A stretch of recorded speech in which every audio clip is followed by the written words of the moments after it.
دیکھو بنی اسرائیل کے واقعات اللہ نے قرآن میں سنائے. انہوں نے حضرت موسیٰ کو یوں ستایا, پھر ایسے کیا, پھر ایسے کیا.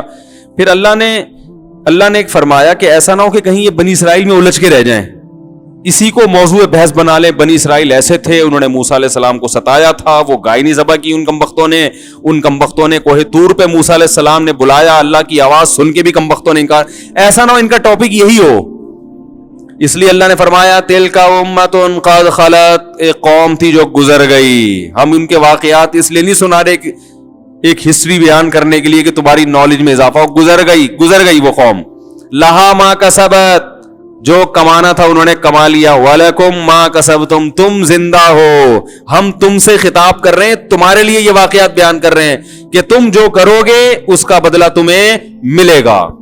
تو اس قوم سے عبرت حاصل کر کے اپنی لائف کو درست کرو. پتا چلا کہ قرآن مردوں کے لیے نہیں ہے, قرآن زندوں کے لیے. ایسا ہی ہے نا, تو زندہ آدمی کم بخت اس کو پڑھ ہی نہیں رہا, پڑھتا ہے تو وہ اختلافی مسائل میں یہ والی آیت سے فرقواریت ثابت ہو رہی ہے, یہ والی آیت سے. یہ جو اپنے مطلب کی آیتیں نا, جن سے مطلب ان کا نکلتا بھی نہیں ہے, کھینچ تان کے ادھر لے کے جا رہے ہیں ان آیت. میں نے جمعے میں پورا بیان کیا نا کہ وہ قرآن کہتا ہے کہ انہوں نے مختلف فرقے بنا لیے ہیں, تو وہ میں نے آیت کو ڈیفائن کیا. وہ فرقوں کا یہ مطلب نہیں ہے جو یہ لوگ بیان کرتے ہیں. اس سے مراد ہے جو آپس میں لڑتے ہیں لسانیت کی بیس پہ, قومیت کی بیس پہ. تو پڑھتے ہی نہیں ہے قرآن کو اس نیت سے کہ ہمارا ایمان تازہ ہو, اس نیت سے پڑھتے ہی نہیں ہے. قرآن کو بالکل نیوٹرل ہو کے پڑھنا چاہیے, بالکل نیوٹرل ہو کے, پھر پتا چلتا ہے کہ قرآن کیا کہہ رہا ہے. بعض لوگ کیا ہیں کہ ان پر ایک چیز مسلط ہو گئی, تو وہ جب قرآن کا درس دیتے ہیں نا, تو وہ گھما پھرا کے ہر چیز کو وہیں لا رہے ہوتے ہیں. وہ اپنے نظریات یعنی گویا قرآن پہ تھوپ رہے ہوتے ہیں, پھر وہیں سے اخذ کر کر کے آپ پہ فٹ کر رہے ہوتے ہیں. تفسیر ابن کثیر ہے, بڑی زبردست تفسیر, وہ پڑھا کریں. جس کا قرآن سمجھنے کا ارادہ ہو تو کیا پڑھیں, اردو ترجمہ بھی ملتا ہے, بڑی خاندانی تفسیر ہے. اردو میں بیان القرآن ہے مولانا اشرف علی تھانوی کی, لیکن اس کی اردو اتنی گاڑی ہے کہ وہ علماء کی سمجھ میں آتی ہے, عام آدمی کی سمجھ میں نہیں آئے گی. اور ابھی حضرت مفتی تقی عثمانی صاحب کی آسان تفسیر آئی ہے, وہ بھی بہت سادہ اور بہت انگلش میں بھی ہے, اردو میں بھی ہے, وہ بہت صاف ستھری ٹو دا پوائنٹ بات ہوتی ہے. ورنہ تفاسیر بھی بڑی عجیب عجیب لکھی گئی ہیں, الٹی سیدھی, اور اس میں جو لکھنے والا ہے وہ اپنے جو نظریات ہیں نا اس کو فروغ دینے کے لیے وہ ہر آیت کو اسی حساب سے گھسیٹ رہا ہوتا ہے. تو خیر میں عرض کر رہا تھا کہ اللہ تعالیٰ نے انسان, ہمارا جو سسٹم ہے نا آٹومیٹک ہے, مینول نہیں ہے. جیسے گاڑی ایک مینول ہوتی ہے اور ایک آٹومیٹک میں خود بخود گیئر لگ رہے ہوتے ہیں اسپیڈ کے حساب سے. جیسے آپ کی اسپیڈ 40 سے بڑھے گی, چوتھا پانچواں گیئر خود بخود لگ جائے گا. تو یہ زیادہ پیچیدہ ہے نا.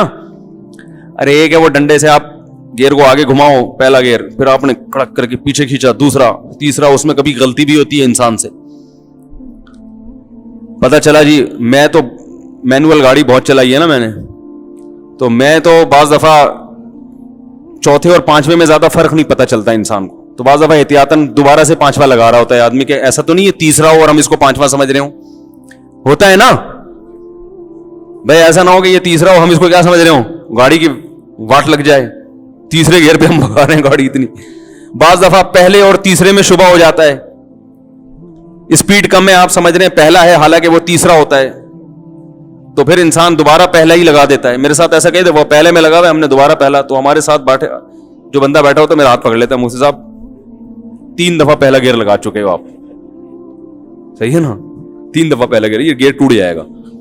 میں نے جب سب سے پہلے گاڑی خریدی نا, ایف ایکس تھی وہ, یہ بات ہوگی 2008 یا 9 کی, ایف ایکس خریدی تھی. میری بائک چوری ہوئی, میں نے کہا میں بائک کے بجائے ڈائریکٹ گاڑی پہ آؤں گا, ہمت مرداں مدد خدا. ہم نے کہا ایسی کی تیسی گاڑی لیں گے, تو 40,000 کی ایف ایکس خریدی قسطوں پہ. سوچو اس کا حال کیا ہوگا. ہم نے کہا تجربے کے لیے یہ ٹھیک ہے. 40,000 کی ایف ایکس خریدی, 3,000 روپے ماہانہ قسط تھی اس کی. لیکن جنہوں نے دیکھا نا کہ اتنی سستی, صرف 3,000, لیکن جب گاڑی دیکھ کے کہتے تھے تو کہتے تھے اتنی مہنگی. تو خیر بڑا دلچسپ قصہ ہے, ابھی سنانے کا نہیں ہے, موضوع رہ جائے گا. تو وہ ایسی تھی کہ اس کا میں ایک دفعہ گیئر لگایا تو دوبارہ لگایا تو وہ گیئر ہی میرے ہاتھ میں آ گیا. 2 دفعہ ایسے ہوا ہے کہ وہ میرے ہاتھ میں ہی آ گیا گیئر نا. تو میکینک کو بلایا, ہم نے کہا اس کو ایلفی سے جوڑو یار, کچھ کرو اس کا. تو جو مینوئل گاڑی ہوتی ہے اس کا سسٹم اتنا پیچیدہ نہیں ہوتا, کیونکہ آپ خود کنٹرول کر رہے ہوتے ہیں.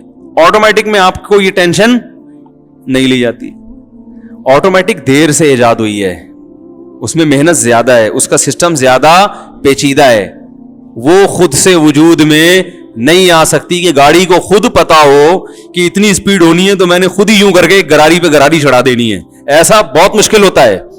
تبھی گاڑیاں ایجاد ہوئے ہوئے کتنے 100 سال سے زیادہ ہو گئے, آٹومیٹک سسٹم اب آیا ہے چند سال پہلے. ہم پرانی گاڑیاں دیکھتے ہیں تو اس میں نہیں ملتی ہیں آپ کو, پرانے ماڈل نہیں ملیں گے آپ کو. کتنی محنت کے بعد اب جا کے اتنی ترقی ہوئی ہے کہ یار. تو یہ جو ہماری باڈی ہے نا یہ بھی آٹومیٹک ہے, پتا ہے آپ کو. ہمارے ایک دوست ہیں, ان کو شوگر ہے.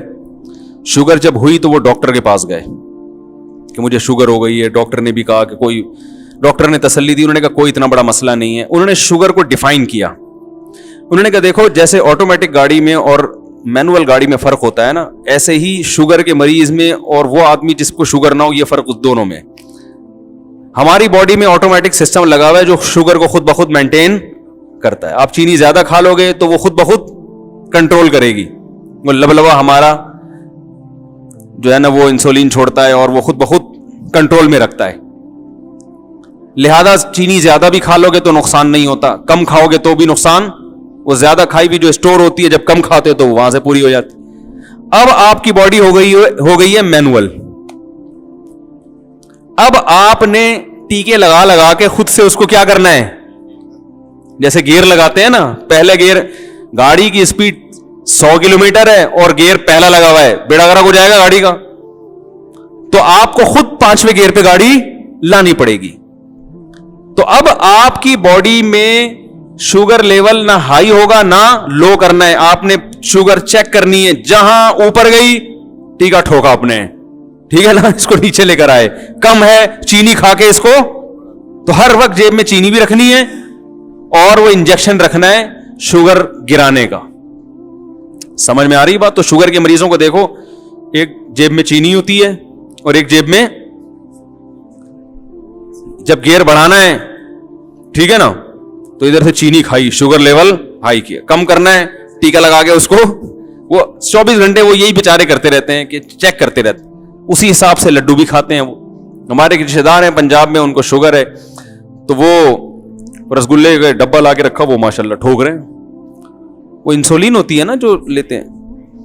تو میں نے کہا یہ کیسے یار, ان کو تو شوگر. انہوں نے کہا بھائی تھوڑی سی مقدار بڑھا دوں گا انجیکشن میں نا, 2 لڈو زیادہ کھا لیے ہیں تو تھوڑی سی مقدار. اب دیکھو ہم اگر 4 لڈو بھی کھا لیں تو ہماری باڈی خود اس کو سنبھال لیتی ہے. تو آپ اندازہ لگاؤ کہ خدا نے تو ہمیں آٹومیٹک پیدا کیا, مینوئل پیدا, اور صرف اس میں نہیں ہے, ہر چیز میں ہماری باڈی آٹومیٹک ہے. ہر چیز میں خود سمجھتی ہے کیا کرنا ہے. سردیوں میں ہماری باڈی اپنے آپ کو سردیوں کے حساب سے ڈھالتی ہے, گرمیوں میں اپنے آپ کو گرمیوں کے حساب سے ڈھالتی ہے. ٹینشن میں اپنے آپ کو اس حساب سے. دیکھو جن بچوں کو بچپن میں ٹینشن ہوئی, بہت زیادہ ٹینشن نہیں, تھوڑی بہت ٹینشن ہونی چاہیے انسان کو, اس سے کیا ہوتا ہے ہماری باڈی میں ٹینشن برداشت کرنے کی صلاحیت پیدا ہوتی ہے. تبھی یہ جو ممی ڈیڈی والے بچے ہوتے ہیں نا برگر فیملیوں کے, یہ پاگل جلدی ہوتے ہیں. پتہ ہے آپ کو, یہ جب پریکٹیکل لائف میں آتے ہیں تو اسکول میں گئے تو وہاں پھڈے بازی شروع, تو انہوں نے کبھی گھر میں ابا سے پٹا ہی نہیں ہوتے, کبھی ٹینشن دیکھی نہیں ہوتی, کبھی کسی نے اونچی آواز سے ان سے بات نہیں کی ہوتی, ساری ہر کام ان کا وقت پہ ہو رہا ہوتا ہے. تو ذرا سی کہیں ٹینشن آئے یہ فوراً ڈپریشن کی طرف چلے جاتے ہیں, کیونکہ ان کی باڈی کو میں وہ صلاحیت ہی پیدا نہیں ہوئی غموں کو جھیلنے کی, ٹینشن کو. غریب کا بچہ دیکھو وہ ڈپریشن میں نہیں جاتا, غریب کا بچہ پٹ پٹ کے جوان ہوتا ہے گھر میں. ٹھیک ہے, ایک رضائی میں 10-10 بچے سو رہے ہوتے ہیں, انجوائے کرتے ہیں اسی کو. ہیں, پھڈے ہوتے ہیں ان کے رات کے وقت نا رضائی پہ, لحاف پہ, وہ انہی پھڈوں میں آخر بالآخر جوان ہو جاتے ہیں. پھر ان کو کوئی نقصان بھی ہو پرواہ نہیں ہے بھائی, ہم نے تو اس سے بڑے بڑے نقصان تو بغیر رضائی کے سوئے ہیں سردیوں میں. تو اللہ تعالیٰ نے انسان کو ایسا بنایا, تبھی میں کہتا ہوں کہ لڑکوں کو لڑکوں میں رکھا کرو, تھوڑا سا پھڈے بازی بھی کرنے دیا کرو, بہت زیادہ چھوئی موئی نہ بناؤ. زندگی بڑی خطرناک گزرتی ہے انسان کی مستقبل میں, بڑی بہت آزمائشیں آتی ہیں. اتنا زیادہ چھوئی موئی بنا دینا اس کو, یہ اس کے لیے نقصان دہ ہے. مائیں بعض دفعہ اپنے بچوں پہ بالکل بھی سختی نہیں کرتی. بچے کو ماں سے تو کم از کم پٹتے رہنا چاہیے وقتاً فوقتاً. باپ کی مار پھر زیادہ ڈینجرس ہو جاتی ہے, وہ زیادہ سخت ہو جاتی ہے. ماں سے جو بچہ پٹتا ہے نا وہ بہت اچھا بنتا ہے, بالکل تمیز سے زندگی گزارتا ہے. جو مائیں ذرا کنٹرول رکھتی ہیں, سختی کرتی ہیں بچپن میں, بڑے ہو کر نہیں, پھر بچپن میں. میں ایک گھر گیا, میں نے دیکھا چھوٹا بچہ 7 سال کا لڑکا جھاڑو لگا رہا ہے اور اس کو چھوٹا بھائی پوچھا لگا رہا ہے. بڑے میں نے کہا یہ کیا؟ ماں کا روب ہے. ماں نے بولا آج میری طبیعت خراب ہے چلو. وہ بیٹے کیا کر رہے ہیں؟ مجھے بڑی خوشی, میں نے کہا یار یہ تو بڑی اچھی تربیت ہو رہی ہے نا. اب ساری زندگی تھوڑی پوچھا لگائیں گے, لیکن ایک بات ہے نا, گھر کو سنبھالنا آ گیا ان کو, ماں نے سختی کی ہوئی ہے. تو اللہ تعالیٰ نے ہمارے جسم کو آٹومیٹک بنایا, یہ ہر چیز میں اپنے آپ کو خود ہی اسی حساب سے کیا کرتا ہے, بیماریوں کے خلاف پہلے خود لڑتا ہے. کتنی بیماریاں ایسی ہیں جنہوں نے ہم پہ حملہ کیا مگر ہمیں پتا بھی نہیں. یہ جو ڈینگی بیماری ہے نا, ڈینگی وائرس جو پھیلتا ہے, مچھروں نے تو ہم سب کو کاٹا ہوا ہے.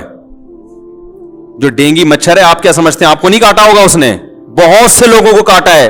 بیمار 1% ہوتے ہیں, 99% کیا آتے ہیں ان کی باڈی ریئیکٹ کرتی ہے, وہ دفاع میں لگ جاتی ہے. بالکل ایسا سسٹم ہے جیسے انڈین آرمی جیسے ہی بارڈر پہ جائے گی فوراً پاکستان آرمی بھی کی حرکت بھی تیز ہو جاتی ہے نا, بلکہ اس سے بھی زیادہ. وہاں سے کوئی جہاز آئے گا تو ہمارے ریڈار خود بخود سگنل دینا شروع کر دیں گے. بالکل اللہ نے ہماری باڈی کو ایسا بنایا. ادھر سے جراثیم حملہ کرتے ہیں, ان جراثیم سے فائٹ کرنے والے جراثیم خود گنے توپے لے کے پہنچ جاتے ہیں لڑائی کرنے کے لیے. حقیقت ہے یہ. اکثر جیت جاتے ہیں, کبھی کبھار ہار جاتے ہیں. میں نے ڈاکٹر ہارون یحییٰ کی ایک کتاب پڑھی, 15-20 سال ہو گئے, بڑی زبردست اس نے اس پر بحث کی تھی کہ کیسے ہماری باڈی کے جو جراثیم ہے نا وہ حملہ کرتے ہیں ان جراثیم کے خلاف جو ہماری باڈی کے لیے نقصان دہ ہوتے ہیں. اس نے پوری فگر بنا کے پوری ایک رپورٹ لکھی تھی, بڑی دلچسپ. بالکل وہی منظر ہوتا ہے جو میدان جنگ میں ہوتا ہے. کون سے جراثیم نے جا کے فائٹ کرنی ہے وہ بھی باڈی کو پتا ہوتا ہے, یہ والے پھینکو, ٹھیک ہے نا, کیسے لڑنا ہے, کتنا لڑنا ہے. اتنی زبردست فائٹ ہوتی ہے. اور جیسے جب جیتی ہوئی قوم ایک دفعہ جب جیتتی ہے تو اس کا مورال بلند ہو جاتا ہے, پھر اکثر وہ جیتتی رہتی ہے. اور شکست خوردہ قوم کی مقدر میں پھر کیا ہوتی ہے, شکست. بالکل ایسا ہی ہے. جب ایک بیماری ہماری باڈی پہ حملہ کرے اور ہماری باڈی اس پہ قابو خود سے پالے, اینٹی بائیوٹک کے ذریعے نہیں, خود سے قابو پایا اس نے, وہ بیماری پھر قیامت تک حملہ کرنے کے قابل نہیں رہتی. کیونکہ وہ جراثیم ایک دفعہ فائٹ کر کے اتنے پاورفل ہو چکے ہوتے ہیں کہ وہ کہتے ہیں, وہ آستین چڑھا کے بیٹھے رہتے ہیں, بولتے ہیں بھائی کوئی اور جراثیم آ جائے, جو الگ ملک کی فوج آ جائے لڑنے کے لیے, اس ملک کی فوج اب دوبارہ ہم سے لڑنے کے قابل, وہ کوئی اور بیماری حملہ کر دے گی, یہ والی نہیں کرے گی حملہ. کتنی بھی ہیپاٹائٹس جن کو ہوتا ہے, باڈی پہ جب ہیپاٹائٹس کا حملہ ہوتا ہے نا, تو ہیپاٹائٹس کے خلاف جو جراثیم ہے جب وہ فائٹ کرتے ہیں آپ کو پتہ بھی نہیں چلتا. وہ فائٹ کر کے اگر جیت جائیں تو قیامت تک آپ کو دوبارہ ہیپاٹائٹس, بولو بھائی, نہیں ہو, اور آپ کو پتہ بھی نہیں چلتا. میری ایک دفعہ میں نے واقعہ سنایا تھا نا, وہ انڈس ہاسپٹل میں نے بلڈ دیا کسی کو, کوئی مریض تھے وہ مانگ رہے تھے, میں نے بلڈ دے دیا. تو انڈس ہاسپٹل والے کیا کرتے ہیں, بلڈ جب آپ ان کو دیتے ہیں تو وہ پوری رپورٹ 12-15 ہزار کے ٹیسٹ بھی فری میں آپ کو کرا کے دے دیتے. تو انہوں نے میرا ٹیسٹ ویسٹ کرا کے سب کی رپورٹیں دے دی, مجھے نہیں دی. ہم فون کرنے بھائی ہماری بھی رپورٹیں دے دو. انہوں نے کہا بڑی کوئی ڈینجرس رپورٹ آئی ہے, کوئی خطرناک رپورٹ آئی ہے. تو ہم نے انا للہ و انا الیہ راجعون احتیاطاً, ہم نے کہا یہ بتا نہیں رہے شاید, تو بھائی سارے قرضے ورزے جو بھی جس کا لینا دینا ہے, جو بھی حساب کتاب ہے بھائی, اور تیار. ہم نے کہا یار یہ کچھ خطرناک رپورٹ آئی ہے جو یہ چھپا رہے ہیں کہ بھائی مفتی صاحب کہیں ڈر نہ جائیں یا کوئی پریشان نہ ہو جائیں, چھوٹے چھوٹے بچے ہیں, تو یہ سب چیزیں سوچ کے, کیونکہ رپورٹ دے نہیں رہے اور بتا رہے ہیں کہ یار کچھ مسئلہ ہے. تو خیر جی, ہم نے تو انا للہ و انا الیہ راجعون پڑھ لی. ہم نے کہا اب ظاہر ہے خیال آتا ہے یار تو پھر اپنے آپ کو تسلی بھی دے رہے ہیں, اب مر جائیں گے نا, کیا ہو گیا, مر جائیں گے نا. اچھا پہلے پتہ چل گیا, توبہ استغفار اور جو ہے نا ایک آخری 4 شادیوں پہ زبردست بیان کر کے مر جاؤں گا, کوئی مسئلہ نہیں. ابھی تو ڈر ہوتا ہے, عورتیں پریشان ہوتی ہیں, لوگ ملامتیں کرتے ہیں, تو مر جائیں گے تو جو مرضی کرتے رہو بھائی تم. تو میں نے کہا کوئی مسئلہ نہیں, آخری بیان میرا غیرت کے تانے دوں گا, بغیرت معذرت کے ساتھ کہ تمہیں شرم نہیں آتی یار, اتنا ہو گیا بولتے ہوئے اب تو میں نے کہا یہ کر گئے اور روحانی عاملوں کی طبیعت سے دھو گے نا ان کو, جو میرے جن کو میں سمجھتا ہوں معاشرے کی ضرورت ہے. وہ خیر انہوں نے پھر رپورٹ دی. انہوں نے کہا بھائی مسئلہ یہ تھا کہ وہ یہی ہوا تھا کہ آپ پہ ہیپاٹائٹس کا حملہ ہوا تھا, لیکن وہ اللہ کا شکر ہے وہ آپ کی باڈی نے ہی وہ خود سے ایسی وہ چیزیں پیدا کی ہیں کہ وہ اس کو دبا دی. انہوں نے کہا اب آپ کو مبارک ہو, انشاءاللہ آپ پہ ہیپاٹائٹس کا حملہ کبھی بھی انشاءاللہ نہیں ہوگا, آپ کی باڈی میں دفاع اتنا پیدا ہو گیا ہے کہ وہ آپ پہ نہیں ہوگا انشاءاللہ. تو کہنے وہ یہ تھا ذرا ہمیں اس میں دیر لگ رہی تھی اس لیے. اب دیکھو مجھے تو پتہ ہی نہیں کب حملہ ہوا ہے. جیسے آپ جب گاڑی کی سپیڈ بڑھاتے ہو تو آپ کو نہیں پتا چلتا کہ چوتھا کب لگ رہا ہے اور 5واں گیئر کب لگ رہا ہے, بلکہ اس میں پھر بھی تھوڑا سا اندازہ ہو رہا ہوتا ہے. جو آٹومیٹک گاڑی ہے نا, جب اسپیڈ بڑھتی ہے تو ایک دم ہلکی ہو جاتی ہے گاڑی اس سے, لیکن یہاں تو اتنا بھی ایسا آٹومیٹک سسٹم ہے کہ رپورٹ سے پتا چلا کہ بھائی حملہ ہوا اور باڈی نے اس کا دفاع بھی کر لیا. ہمیں تو نہ حملے کا پتا چلا بھائی کب ہیپاٹائٹس کا مجھ پہ حملہ ہوا اور کب باڈی نے اس کے خلاف فائٹ کر کے اس پہ قابو پایا. ہمیں تو یہ رپورٹ نہ آتی تو قیامت تک پتا بولو بھائی نہیں چلتا. انہوں نے کہا آپ کو نہیں ہوگا انشاءاللہ, اور نہ آپ کوئی جھوٹا پیا آپ کا اس کو بھی نہیں ہوگا. انہوں نے کہا یہ ایسے نہیں لگتی, یہ خون سے لگتی ہے بیماری. انہوں نے کہا لیکن آپ نے بلڈ کسی کو دیا اور اس کی باڈی میں یہ جراثیم جائیں گے اور اس کی باڈی نے اگر فائٹ نہیں کر سکا تو اس کو ہو جائے گا, اس لیے آپ ساری زندگی کسی کو بلڈ نہیں دے سکتے, بس یہ پابندی ہے آپ پر اور کوئی پابندی نہیں ہے. ہم نے کہا چلو عزت رہ گئی, ورنہ ہر دوسرے دن کو ایسا بلڈ چاہیے, نہیں دو تو لوگ بولتے ہیں کہ یار ادھر بیان کرتے ہیں انسانیت کی خدمت ہے. تو ایسے تو میرا بلڈ کوئی نہیں لے رہا, لیکن ویسے جو میرا بلڈ چوستے ہیں نا لوگ, وہ بالٹیاں بھر بھر کے. ابھی ایسے ہی عصر کے بعد ایک صاحب آئے ملنے کے لیے, وہ گئے ہیں, دوسرے آگے بیٹھ گئے, وہ ابھی گئے نہیں ہے, تیسرے آگے بیٹھ گئے. ابے بھائی کس سے کیسے ملے یار آدمی, اللہ کے بندو تھک جائے گا. اس طرح سے الحمدللہ چوس رہے ہیں خون. تو بھائی ایسا نہ ہو کہ لگ جائے کچھ, ٹھیک ہے نا, بددعا نہ لگ جائے کم از کم. تو میں جو اصل بات بیان کر رہا ہوں, ایسے بہت ساری چیزیں ہوں گی, آپ کے ساتھ بھی ہو سکتا ہے ہوا ہو, کوئی اور بیماری نے حملہ کیا ہو لیکن آپ کی باڈی اس پہ. تو وہ جو ڈاکٹر ہارون یحییٰ تھے نا, انہوں نے بڑی زبردست بات کی. انہوں نے کہا 24 گھنٹے جراثیم ہم پہ حملہ کر رہے ہیں, 24 گھنٹے, اور 24 گھنٹے ہماری باڈی کے جراثیم ان سے لڑ رہے ہیں, اور ایک محاذ پہ نہیں درجنوں محاذوں پہ لڑ رہے ہیں. ہر وقت کی جنگ ہے یہ. یہی وجہ ہے کہ جیسے ہی ہماری ڈیتھ ہوتی ہے فوراً ہماری باڈی سڑنا شروع. کیوں؟ اس لیے کہ اب جب باہر کے جراثیم حملہ کرتے ہیں تو اندر کے جراثیم حملہ کرنے کے قابل نہیں رہتے. 24 گھنٹے میں لاش سے سڑی ہوئی بدبو آنا شروع ہو جاتی ہے. تو وہ جو لاش خراب ہوتی ہے نا, جو جرمز حملہ کرتے ہیں وہ اب بھی کر رہے ہیں, لیکن ابھی ہم خراب بولو نہیں ہو رہے. وہ اب بھی کر رہے ہیں, جو ہمارے گوشت کو سڑانے کی فکر میں لگے ہوئے ہیں, گوشت کو کھانے میں لگے ہوئے ہیں, سڑانے میں لگے ہوئے ہیں, ہر چیز کو خراب کرنے میں لگے ہوئے ہیں. لیکن ابھی کیا ہے, وہ جتنی پاور سے حملہ کر رہے ہیں ہماری باڈی بھی اتنی, جو اس میں ریزسٹنٹ پاور ہے وہ اس سے بھی زیادہ ہے. وہ ہماری باڈی کے جراثیم توپے لے کے مقابلہ. جس دن ہم مرے تو ہمارے جراثیم بھی ہمارے ساتھ ان کی توپوں سے بھی وہ بھی مر گئیں. تو دیکھو 24 گھنٹے نہیں لگتے سڑنے میں انسان. 24 گھنٹے میں اللہ بتاتے ہیں یہ ہے تو اصل تو تیری اوقات یہ. تو میں نے اندر جراثیم ڈالے ہوئے تھے فائٹ کرنے کے لیے, ان کو بارود دیا ہوا تھا, دھاڑ دھاڑ آپس میں کیا ہو رہی تھی, فائرنگ ہو رہی تھی. جیسے اللہ نہ کرے ابھی 1000 کلومیٹر پہ آرمی ہے, وہ اگر بارڈر چھوڑ دے تو کتنا ٹائم لگے گا انڈیا کو گھسنے میں؟ 24 گھنٹے میں ملک کا بیڑا ایسا ہی ہے نا, بیڑا غرق ہو جائے گا ملک کا. تو ہر وقت کی فائٹ ہو رہی ہے, ہمیں نہیں پتا ہے, بارڈر پہ سب کچھ ہر وقت وہ ادھر روک کے رکھے ہیں, انہوں نے ادھر ہمارے والوں کو روکا ہوا ہے. بالکل ایسے ہی, اور وہ تو مینوئل ہے, آٹومیٹک نہیں ہے, وہاں تو باقاعدہ فوجیں بھیجی جاتی ہیں, بٹھایا جاتا ہے. اندر کا سسٹم اللہ نے بنا کے سافٹ ویئر ڈال دیے ہیں, آٹومیٹکلی کام کر رہے ہیں, پتہ ہی نہیں چلتا. ادھر سے فلاں چھینکا, اس کے جراثیم گئے, ادھر سے ہماری باڈی نے اس کو باہر نکال دیا یا مار دیا, جان سے مار دیا اس کو. ایسا خاندانی سسٹم اللہ نے بنایا ہے. اور یہ بھی عجیب بات میں آپ کو بتاؤں, دیکھو آپ نے دیکھا ہوگا کچھ لوگ بہت اچھا کھاتے ہیں, شکل پھر بھی اچھی نہیں ہوتی, معذرت کے ساتھ ہیں, کیا خیال ہے؟ کچھ بہت خراب کھا رہے ہوتے ہیں, پھر بھی بہت بال بڑے گھنے ہوں گے, ان کے چمک رہے ہوں گے. یہ بھی اس لیے کہ ہماری باڈی آٹومیٹک سسٹم ہے اس کا, وہ مینوئل نہیں ہے. بالوں میں گندھک ہوتی ہے, سلفر ہوتا ہے, تو اب آپ نے بالوں کو خوبصورت بنانا ہے. فش میں ہوتا ہے نا یہ, تو فش آپ نے کھانا شروع کی, کیا سب کے بال خوبصورت ہو جاتے ہیں؟ تھوڑا سا فرق پڑے گا, زیادہ نہیں پڑتا.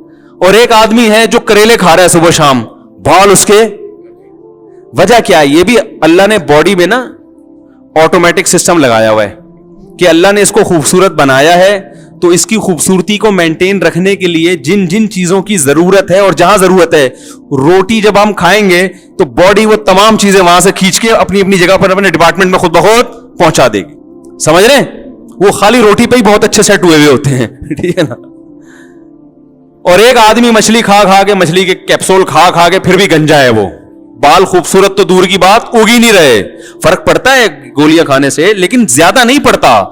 گاڈ گفٹڈ اس میں, یعنی اللہ کی طرف سے جو گفٹ, قدرتی جو تحفہ ملا ہوتا ہے نا, وہ زیادہ مؤثر ہے اس میں. لمبے قد, چھوٹے قد, یہ سب آٹومیٹک سسٹم ہے. میری ایک چھوٹی بچی نا, وہ اس کے ٹونسل سے بیمار رہنے لگی تھی, وہ خیر علاج ہوا اس کا, تو کھاتی بھی بہت کم تھی. میں نے ڈاکٹر سے کہا, میں نے اس کا قد نہ چھوٹا رہ جائے. ڈاکٹر نے کہا قد نہیں چھوٹا رہے گا.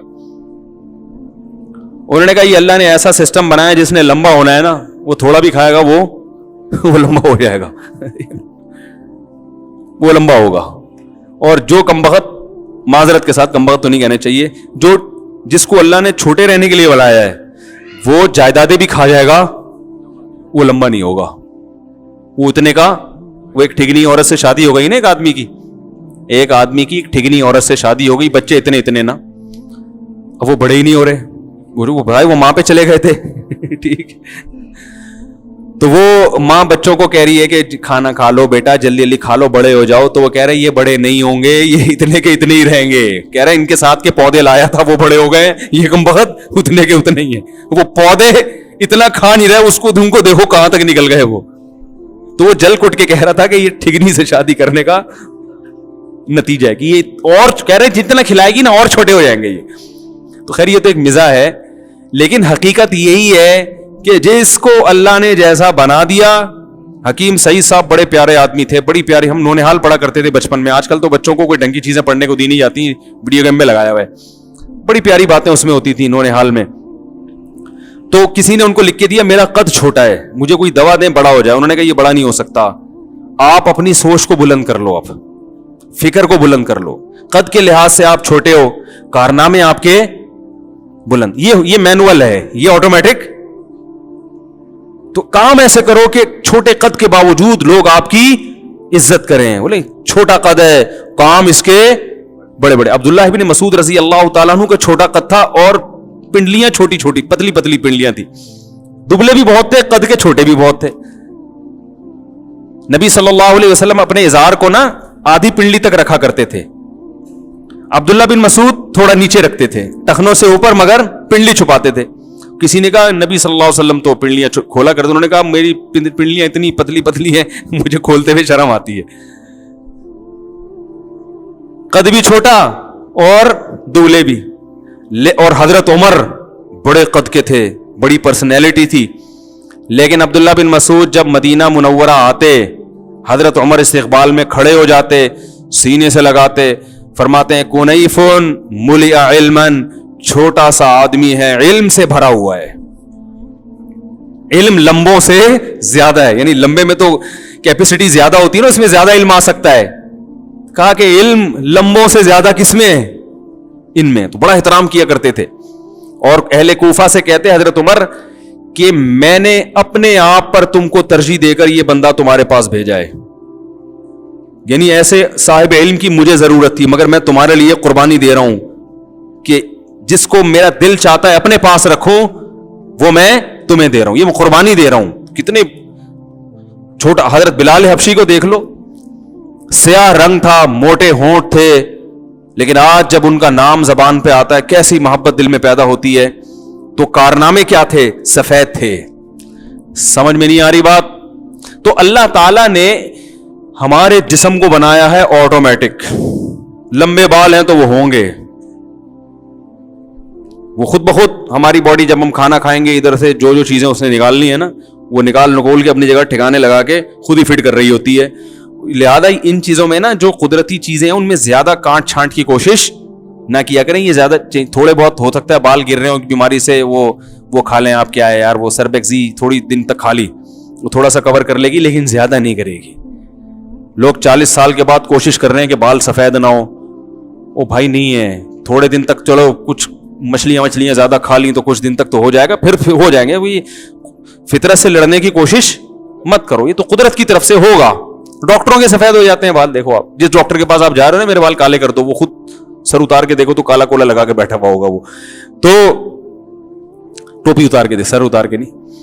تو اللہ تعالی میں یہ عرض کر رہا ہوں, دیکھو کہ مینوئل گاڑی کا سسٹم کم پیچیدہ ہوتا ہے, آٹومیٹک کا زیادہ. تو ہم کہتے ہیں یہ تو خود سے بن ہی نہیں سکتی.